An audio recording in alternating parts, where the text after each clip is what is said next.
how can a relationship not be personal?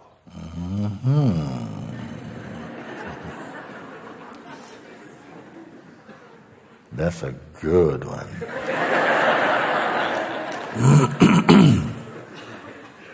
Let's start a little bit back from that, because you say, how can relationship not be personal? Well, life takes care of that, because is it possible that in your freedom, do you stop being a father, for instance, or a mother? Do you become less? Do you stop feeling hungry? Do you lose appetite for everything, including food? It could happen, but largely that's not the case. So what life teaches us is that with all of this, this love, this universal love or universalization of love and peace and joy, and it is great that we have relatives. It is great that you have a partner. It is great, because if you didn't, you may just think, I'm not attached to anything. But then you see, okay, but there's your family. Does it stand in the way of your awakening? There is, we talk, before we go to the relationship between intimate partners, let's just start other forms of relationships also. With your workplace, with your friends, does it make a tremendous difference? In some case, you may find people who are your friends, they don't feel so comfortable with you. Like, they're coming less around. That may happen, not necessarily. But with the relationships that you cannot just walk away from, or maybe you tried. Some people feel, like really right now, I'm not tied to anything. They try to step out of their life. It was also told that the great master, Sri Nisargadatta Maharaj, as he was coming in fully into his awakening, he felt he had to leave his family, leave his business, and go live in the Himalayas like a sadhu. Which he tried, until he met one of the same his students to his master, and he said, "What are you doing here?" He said, "This is my life now." He said, "But this is not what it means. You don't have to leave everything in that way. Leave your attachments to them. Not necessarily to leave the thing physically. The thing itself is not the problem, it's the attachments." And somehow it brought up a deep understanding within him, and he returned home. He continued to run his little shop and to have his family and do all these things.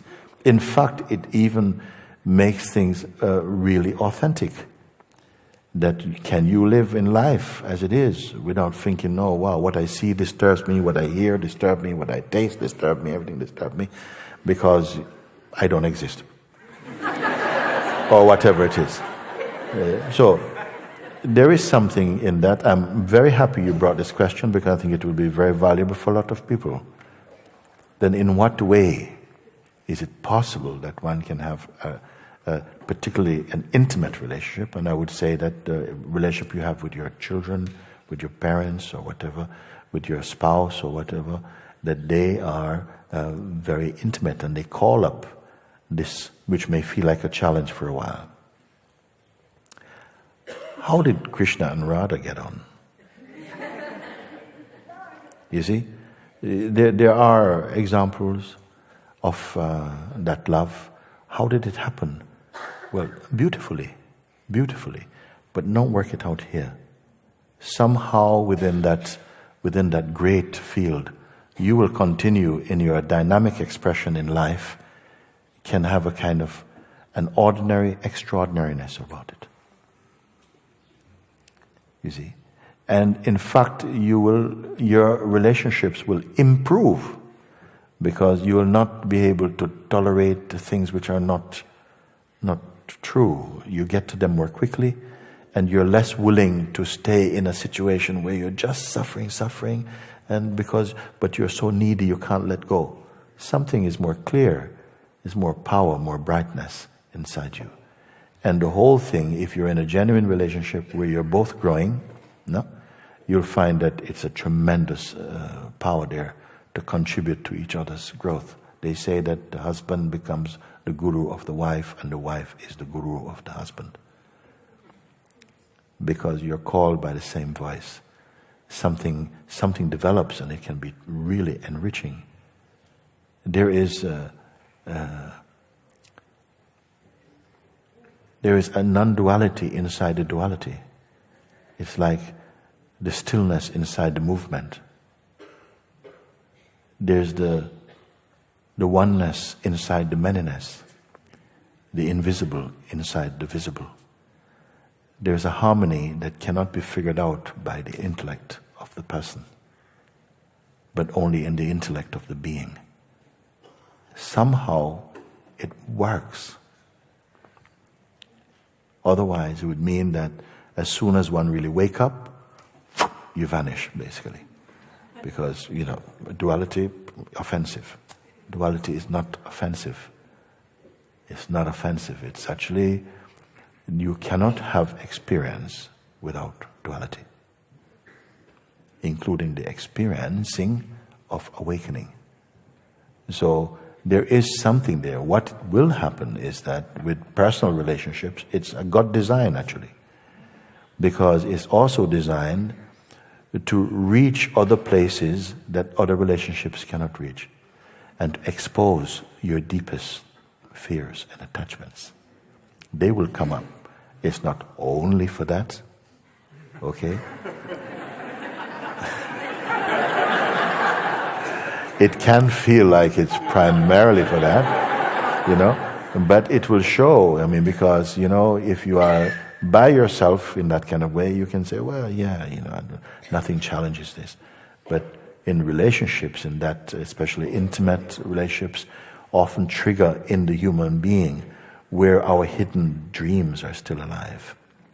Our projections, our, design a relationship fantasies are still alive. Our tendency to project or to control is still alive. And it will bring them up to the surface for them to be, just like if you have an earthquake at the bottom of the ocean, a lot of bubbles come up. They don't go down. They come up, they touch the surface, they pop and disappear. And in the same way, it will happen and can happen. It doesn't always happen. Sometimes we can't cope, you go to the next relationship. But it brings up things that if you are genuinely in search of truth, it will bring those up to the surface. There's something beautiful about love. There's a peace about love. There's a more space for tolerance and for introspecting, because it will provoke those tendencies. Those tendencies may be latent in the person who is just by themselves also. Does not mean that you should go find a relationship to find them. Everything has its season. If you're by yourself, you can't find a partner right now, try and find the gift of being alone. Because when you find a partner, you're going to wish, oh my God. I did have those days when I was really, you see? So learn to value all the different stages that life brings, you see? And don't try to be perfect in your role, in the sense of the human personal role. Don't try to be perfect. There are no perfect personalities, even amongst the sages. Okay? And you will also experience in life that you can try to do the best you can. Somebody will just hate you, basically, Like Christ said, they hate me for no reason. Don't think that being a nice person is going to secure people liking you like this. There's no single being who is ever loved by everyone, including God. Okay? So, just be true inside. And you have discovered, for me, the most important discovery in the human kingdom. You're discovering your isness, which has taken us out of the forest of of confusion and conflict and thisness and thatness and selfishness, and to be identified with that. When we didn't know better, we were swimming in our mud stream. And now you're again in the expansiveness of being. You don't have to scratch your head so much about life. Ramakrishna said something very beautiful. He said, the mind is like a stream, a very shallow stream, with mud very close to the surface. If you wish to drink clean water, scoop lightly. Go too deep and everything becomes mud.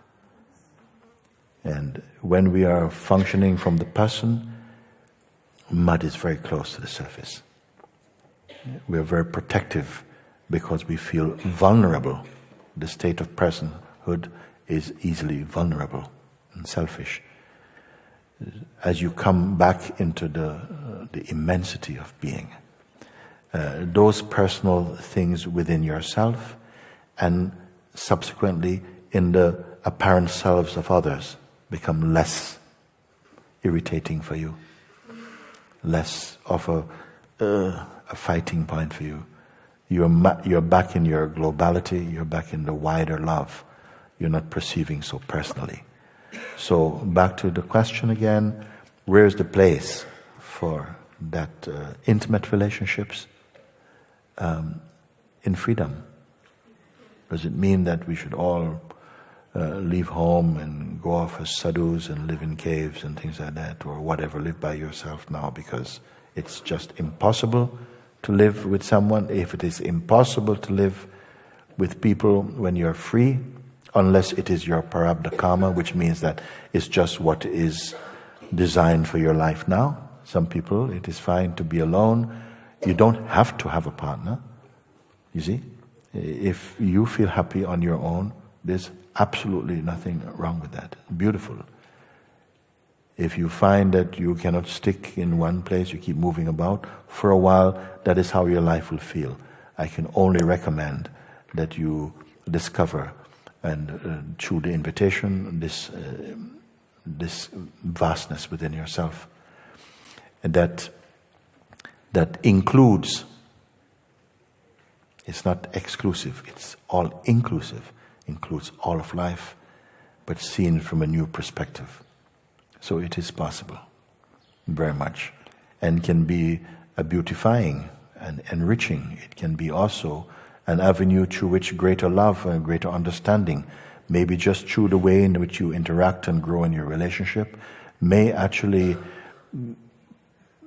open up your mind and heart to the wider field, that there's a love in you that is capable of embracing the entire universe, in fact. These words are not too big for you when you hear them inside the isness.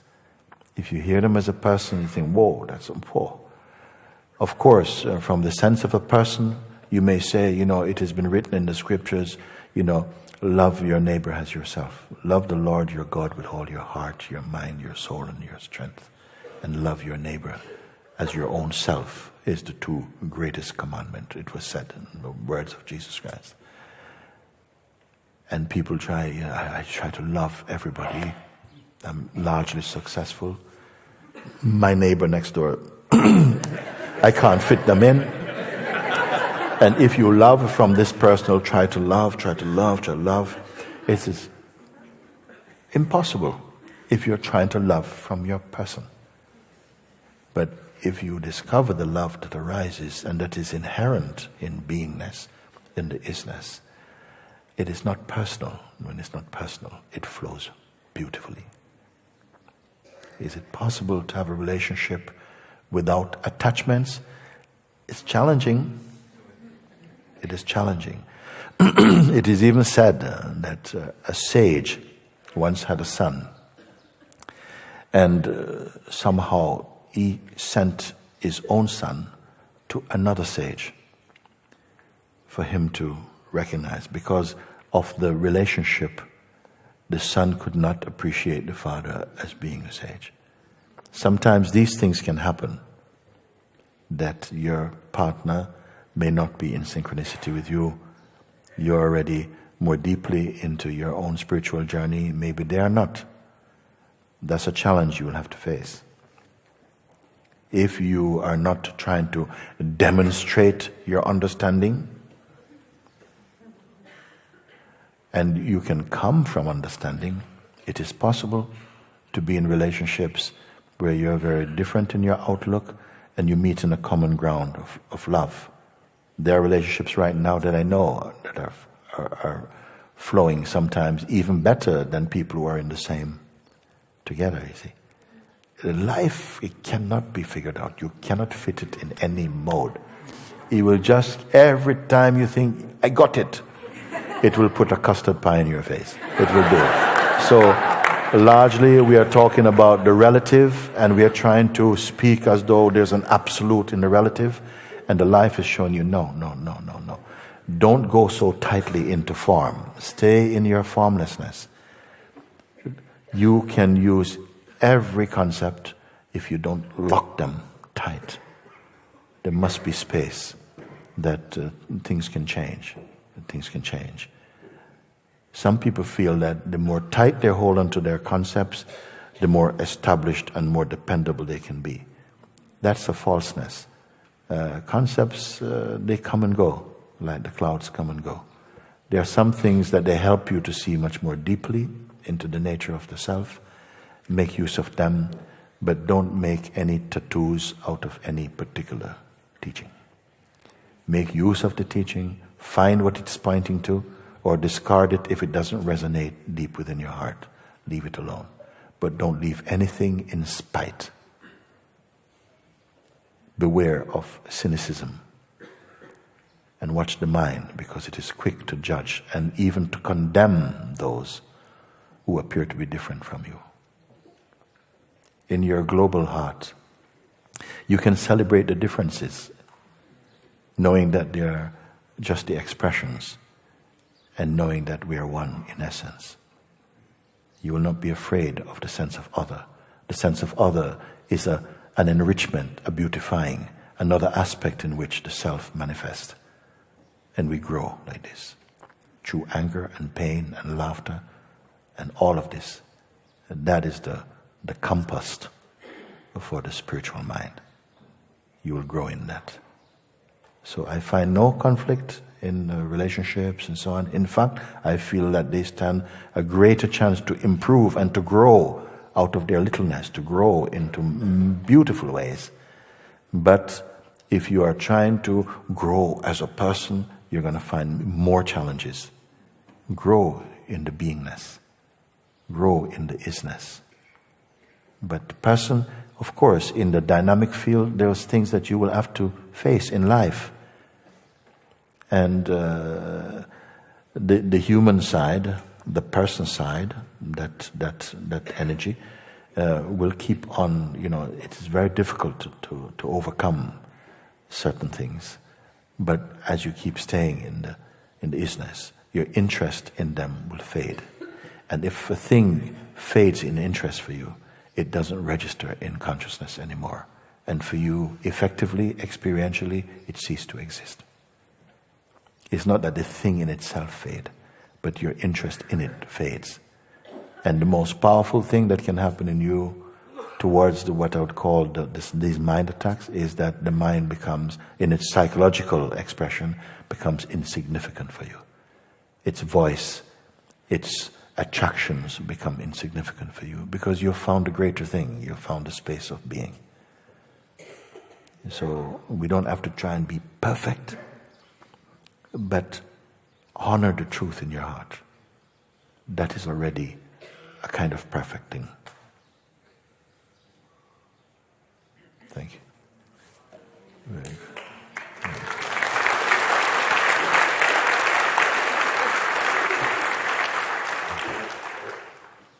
If I may, could you speak some illuminating words upon intimacy and the body-mind? Can there be intimacy without the body-mind? sex without the body-mind?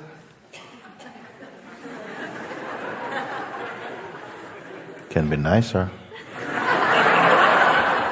Why not? When all the things, if we put them also in the realm of the senses and sensations and so on, when you wake up, do you less enjoy eating? Do you less enjoy the things of life? It can be there, but the obsessions go, the neediness go. Supposing by waking up, we all wake up, and basically, I met one time in the United States, I think we were going in the States, and I was introduced to one group, and they were a spiritual group, but they didn't believe in sex, basically. So, where are they? We don't know. They gradually faded out. I wonder why. I don't know. But so, if the purpose of awakening is basically to stop proliferating in the realm of the manifest, then that would be the will of God. But I don't want. How will it be? You have a family, you have a child come in, and then you have these things. Oh no, it's bad. It's bad. It's not bad. Everything is fine. The goodness and the badness exist in you. It is in the way in which you perceive. It is not outside. It's easy to say outside. Yeah, we put so much energy to try and change the outsideness, and not learning that it's reflecting on the insideness, and clean your house from inside. As the Lord said Himself, don't keep saying, to people, let me take the dirt from your eye. First, while you yourself has big dirt in your own eye. So remove the dirt from your own eyes, and you'll be seeing clearly enough to see if there's dirt in the other's eye. And so like this. So it is like that. I find no fault. You see, the point in I say obsessions, neediness will again comes from person, and the distortions within personhood give rise to excessive neediness and addictions and all of these things, which don't beautify. They may intensify the sense of passion, but they don't beautify. They don't lead to genuine happiness. They lead often to abuse and blindly also. So everything comes right in the field of the isness. You honor that, and you see how beautifully it is harmonizing. Every other aspect or facet of your expression is touched and elevated from that central discovery.